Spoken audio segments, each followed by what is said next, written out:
Welcome to Arena Alumni Spotlight. We have an awesome guest, someone who's really transitioned from not being political and being thrown into not only one presidential race, but two, and now as a campaign manager of a state-led race in Texas. So welcome, Megan. Thank you for joining us. Thank you. Thank you so much. It's great to be here. It's great to connect with the arena again. Awesome. Well, I guess tell us a little bit about who you are, what made you get into politics. Sure. So I lived and worked in New Orleans prior to politics for a decade after Hurricane Katrina. And I worked in public health first for a little while, which was heavily politicized. We had a Republican governor who took away a lot of our state funding. So we had to be super scrappy at the state level, providing HIV, STD testing and care. I decided to make a career switch from public health to public education because I thought my work could be much more impactful in public education policy, and I could do much more work around race equity and making sure kids at a really young age were set up for success. So I worked in education policy. And after Trump got elected in 2016, that was a wake up call for me, just like it was a wake up call for a lot of people in our nation. Um, I would say a lot of my work in education didn't change directly because of Trump's election, but it certainly made public education and access to really high quality education much, much harder. I was doing this work in the Deep South, and a lot of our work was desegregating public schools and making sure schools were racially balanced, schools were getting public funding that they needed. And that work just became much, much harder. It became harder to advocate for all of that stuff. And the racial tension was quite clear, even in my work. So I got off the sidelines. I did some Googling, found Ravi's name, learned a little bit about the arena, and went to one of their convenings, met a lot of really cool, like-minded people. And then in 2019, as amazing candidates were announcing that they were running for president, I was like, okay, I've got to like do this full time, and I need to figure out a way to do this full time. And in 2019, the arena sort of shifted their focus to train people to work on campaigns. And I was like, great, doing this again. I applied for an Arena Academy spot where people learn how to work on campaigns, and I got in. So I went from New Orleans to Des Moines, Iowa. So I left Mardi Gras in February 2019 to go to a place under several feet of snow, and was part of the organizing director track. Learned a lot in that track about win number and voter universe and all of that stuff. And also just learned a lot about campaigns, period. Was part of a team, got to come up with a campaign plan in real time. And that was really incredible. And as a bonus, Kamala Harris just happened to be in Iowa at the same time. And she just happened to be at the hotel, staying at the same place that we were having our convening, or our training rather. And she gave us a pep talk. And I remember thinking, that's who I want to work. That's who I want to work for. Fast forward to April, so that was February 2019. April 2019, I got connected to one of the trainers that was part of the organizing director track. I connected with her. She ended up being the organizing director on Kamala Harris's team in New Hampshire. And she had my resume. The arena made sure she had my resume, and I was interviewed and vetted just like everyone else. And I ended up on her organizing team, and that's how I got involved in politics. That's amazing. What did you do next? Like, I know Kamala Mm-hmm. Harris's presidential run didn't last too long, but you jumped onto another campaign. I Want to talk did. about that experience? I did. So the network really took care of me. After Kamala Harris's campaign ended, there was a little short break of like, oh, I feel sorry for myself, lick my political wounds, having experienced them for the first time. um, and and immediately, like a week after, I was getting phone calls from folks that were staffing up for the Warren team, and in all of the Super Tuesday states. So to my surprise, and very little work on my end outside of saying like, yes, I'm interested in working for a woman, supporting a woman who champions all of the sort of ideas that I champion, and is wanting to create a world that I want to live in. Outside of saying yes to that, both both the arena team and Kamala Harris's former team was like, great, we will send your resume to Elizabeth Warren staffers who are staffing up in Super Tuesday states. I ended up interviewing, getting vetted, all of that. It was a short 3-week process. It wasn't very long. And I left New Hampshire, drove down to Virginia, and started on Elizabeth Warren's team there in Virginia the first week of December. That's amazing. A quick Yeah, turnaround. very quick turnaround. Yeah, yeah, yeah. um, so Elizabeth Warren Hmm. wasn't nominated to be the Democratic nominee. Yeah. What happened next? So after Super Tuesday, I was pretty shocked that she did not do as well as we were anticipating. We always knew it was going to be a tough road ahead. Before Super Tuesday, a lot of incredible candidates dropped out, like Amy Klobuchar, like Pete Buttigieg, and they threw their endorsement and support to Joe Biden. Joe Biden, of course, did extraordinarily well in South Carolina. And that really helped carry him forward into the Super Tuesday states and do really well. So, though it was surprising that Elizabeth Warren didn't do as well as she did, we knew it was going to be tough. We knew it was going to be tough going into Super Tuesday, because of all of the support that Joe Biden was getting. And I'm grateful that he's our lead candidate now.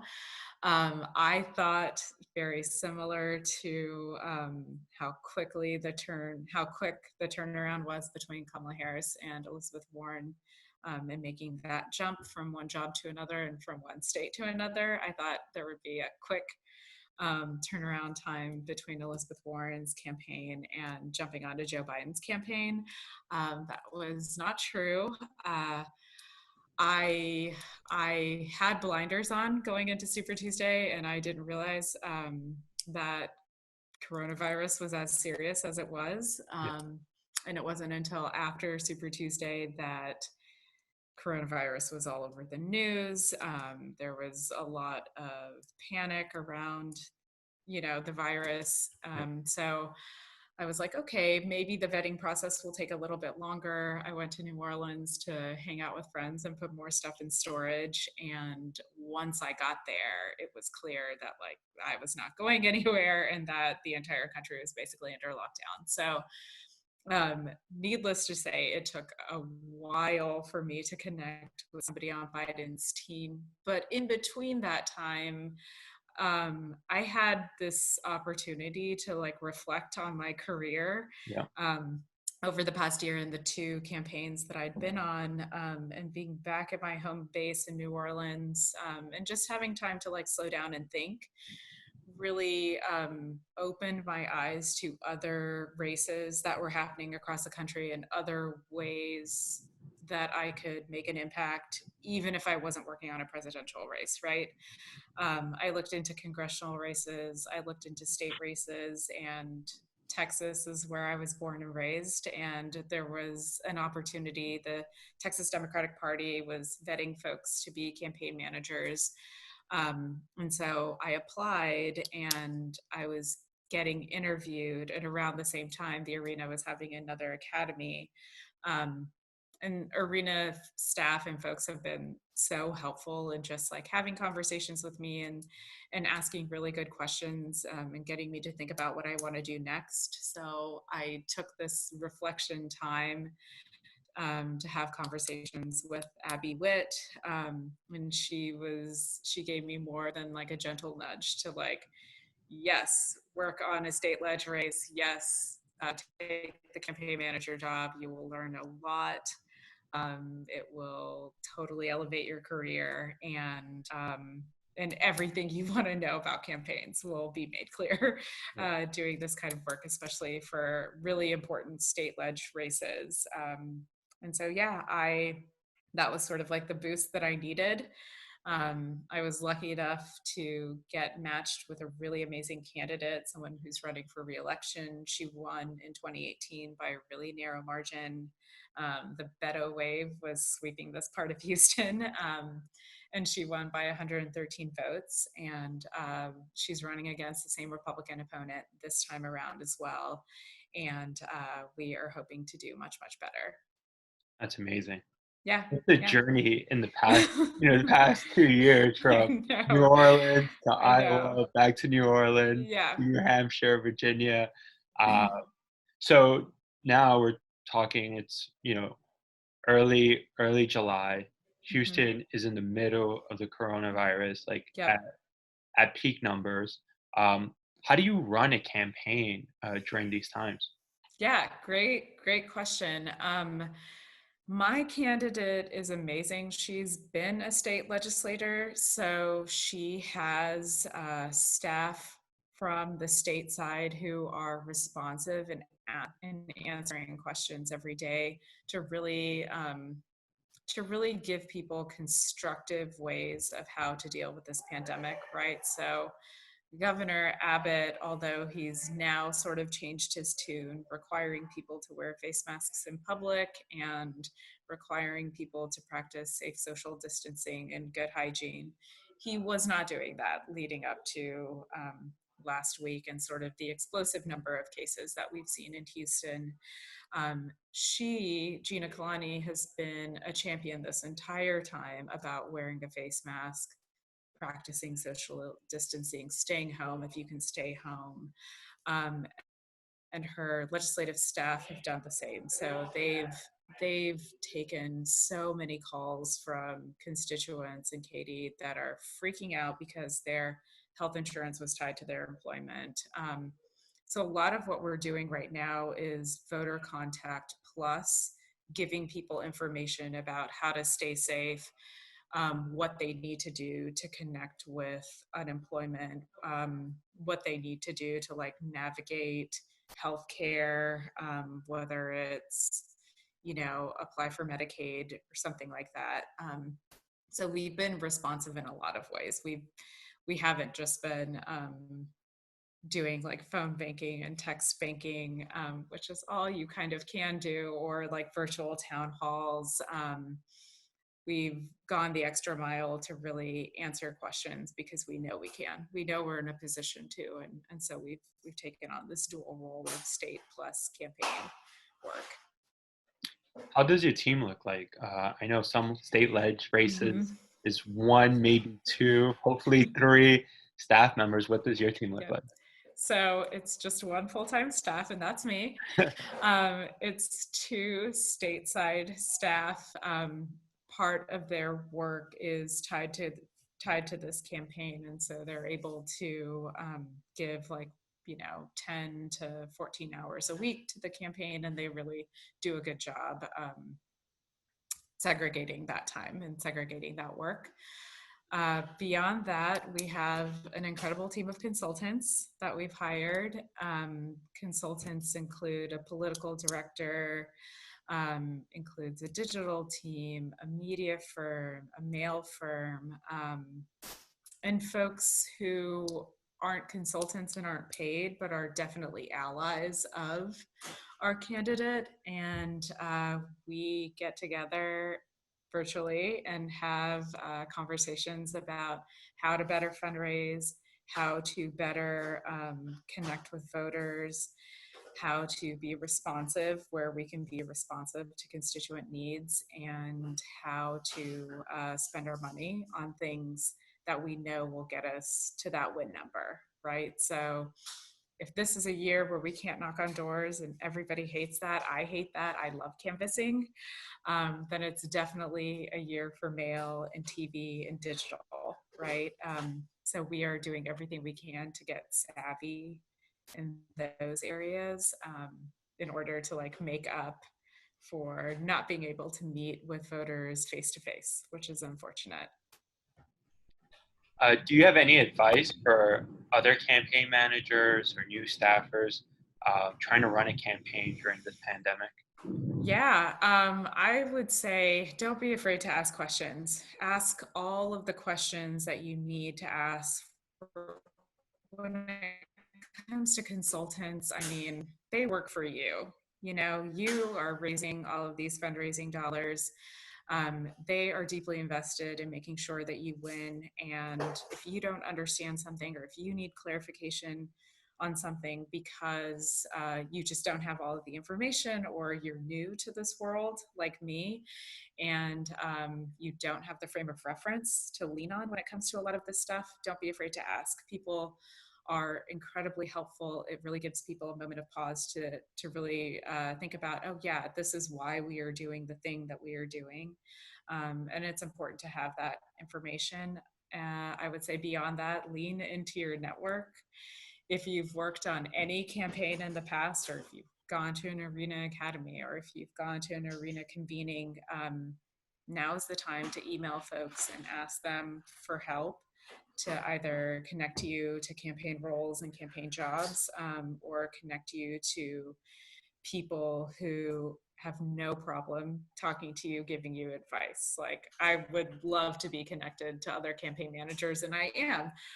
And we talk all the time about how to do this work better, what people are doing that works, what people have done that doesn't work, how we can maybe do some cost sharing stuff.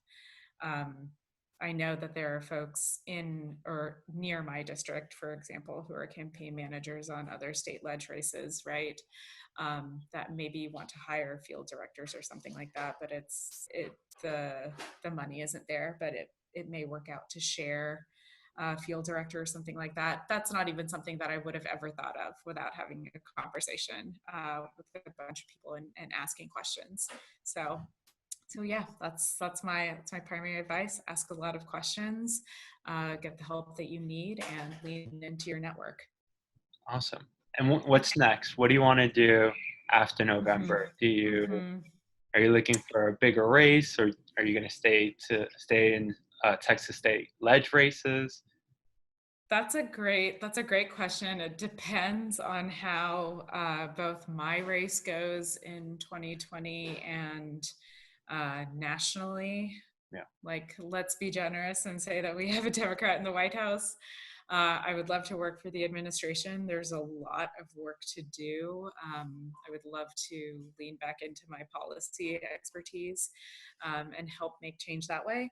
But I also love working on campaigns. So there's always an opportunity to win. There's always an opportunity to push progressive ideas. So I'm keeping an open mind. awesome. Well, thank Hmm. you for joining us. I know Yeah. it's busy times on your campaign and everything that's happening in Houston. So thank you for giving us a few minutes of your time. Of course. Of And good course. luck. Thank you. Thank you so much. I appreciate it.